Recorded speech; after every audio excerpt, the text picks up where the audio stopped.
Hello students of class 9. I am Rehan Khan, your in your college, Khairabad. Today we will revise very important topic, nucleus. Nucleus is a round structure found in our cell, in the middle of cell. And nucleus was discovered by Robert. You all know very well who discovered nucleus. Robert Brown. Who discovered nucleus? Robert Brown. Nucleus is a round in shape.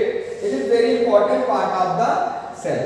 It is round in shape and dark colored structure present in the cell. एक dark color का structure cell के अंदर middle side में पाया जाता है. क्या? nucleus. This is the structure of nucleus. Outer membrane is called nuclear membrane. These are chromatin thread, means chromosomes. These are chromosomes, and this is nucleolus. This is our nucleus found in our cell and cytoplasm. Cell के cytoplasm में middle में पाया जाता है. कैसा? Round shape का होता है, कलर स्ट्रक्चर होता है, सेल के अंदर ये पाया जाता है. तो वहां पर ये काम क्या करता है? What is the function of nucleus inside the cell?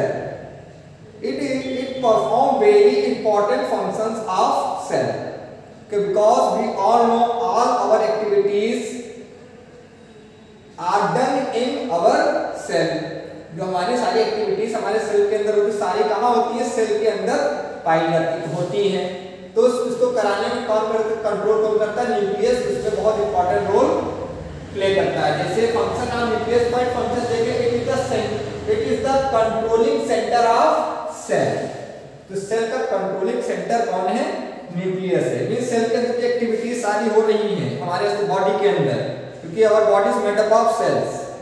Okay, जो सेल के अंदर सारी एक्टिविटीज हो रही है, तो कोई किसी भी चीज को करने के लिए कोई कंट्रोलर होना चाहिए ना, वरना चीजें कम और ज्यादा हो जाएंगी. कहीं बहुत ज्यादा चीजें अगर हमारी बॉडी में हो जाए तो भी प्रॉब्लम होगी, कोई प्रोसेस कम होगी तो प्रॉब्लम होगी.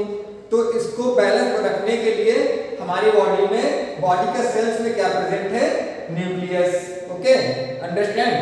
फिर number 2, it controls all the activities of cells. Means cell के अंदर जो सारी एक्टिविटीज हो रही हैं हमारी बॉडी की एक्टिविटीज, वो सेल के अंदर होती हैं, तो उसको कौन कंट्रोल करता है? Cell. These points are same. It controls the it is the controlling center of cell. ये कंट्रोलिंग सेंटर है सेल का, न्यूक्लियस. और जो सेल कंट्रोलिंग सेंटर है, जिसके अंदर सारी एक्टिविटीज हो रही हैं, वो सेल के द्वारा कंट्रोल की जाती हैं. It controls the cell division. We all know very well cell division is occur in our body. Thus, because of cell division, our new cells are produced. We are discussed already in cell theory. Okay, तो it controls the cell division. जो cell को division होते हैं, कम ना हो या ज्यादा ना हो जाए सेल डिवीजन, तो उसको कौन कंट्रोल करता है? हमारा न्यूक्लियस. ओके, फिर बहुत ही इंपॉर्टेंट फंक्शन न्यूक्लियस का transfer of heredity characters. What is heredity character? Heredity character those character which can receive from our parents. वो कैरेक्टर जो हम अपने पेरेंट्स से रिसीव करते हैं. देखा होगा हम लोग के जो कैरेक्टर हमारे अंदर आए हैं, वो हमारे पेरेंट्स से आए हैं, और हमारे मतलब कैरेक्टर हमारे पेरेंट्स से मिलते हैं. तो वो उनसे वो हमारे अंदर कैसे ट्रांसफर हो गए और कौन लेके आया? तो जो न्यूक्लियस के अंदर जो ये क्रोमेटिन थ्रेड है, क्रोमोसोम के अंदर पाया जाता है जीन. हर एक पर्टिकुलर जीन एक कैरेक्टर को कंट्रोल करता है. वो जीन कहाँ होता है? वो हमारे न्यूक्लियस के अंदर जो क्रोमोसोम है उसके अंदर ये पाया जाता है. जब रिप्रोडक्शन की प्रोसेस होती है, नया ऑर्गन बनता है, तो ये जो क्रोमोसोम्स हैं, मेल के क्रोमोसोम फीमेल से ट्रांसफर होकर, और क्या ये क्रोमोसोम के अंदर हमारे कैरेक्टर्स होते हैं, जीन है हमारे, इसके क्रोमोसोम ट्रांसफर हो जाते हैं नेक्स्ट जनरेशन में. जो वही कैरेक्टर हमारे अंदर ट्रांसफर हो जाते हैं. तो ये किसका रोल का? न्यूक्लियस में जो क्रोमोसोम है वो ट्रांसफर हो जाते हैं दूसरे में. तो वही कह रहा है transfer of heredity characters. Heredity character जो हमारे हेरिड हुए हैं, जो हमारे पेरेंट्स से आए हैं, हमारे अंदर heredity character from one generation to next generation, एक जनरेशन से दूसरे जनरेशन में जो हेरिडिटी कैरेक्टर ट्रांसफर हो रहे हैं टेक प्लेस बाय क्रोमोसोम, किसके द्वारा होते हैं? क्रोमोसोम के द्वारा, जो क्रोमोसोम इस न्यूक्लियस के अंदर प्रेजेंट है, present in the nucleus. Okay, I will repeat again number 4 point, the transfer of heredity characters. Heredity characters mean अनुवांशिक जो होते हैं, मतलब हिंदी में कहते हैं अनुवांशिक, जो हमारे पेरेंट्स से हमको मिलते हैं।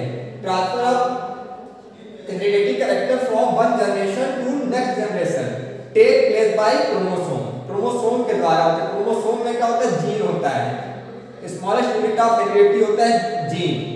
जीन कहाँ होता है? वो क्रोमोसोम के अंदर पाया जाता है। और जीन क्या है? Gene is a small fragment of DNA, DNA का एक छोटा सा टुकड़ा होता है, वो कहाँ पाया जाता है? क्रोमोसोम के अंदर। क्रोमोसोम जब ट्रांसफर होगा तो उसके अंदर क्या है? जीन है। तो उसका जीन क्या है? कैरेक्टर को, पर्टिकुलर कैरेक्टर को, टार्डनेस का, हाइट, कलर का, और भी बहुत कैरेक्टर जो हमारे पेरेंट्स से हमारे अंदर आते हैं वो कौन लेके आता है? क्रोमोसोम। और क्रोमोसोम कहाँ है? न्यूक्लियस के अंदर ना, और हर एक सेल में एक न्यूक्लियस पाया जाता है।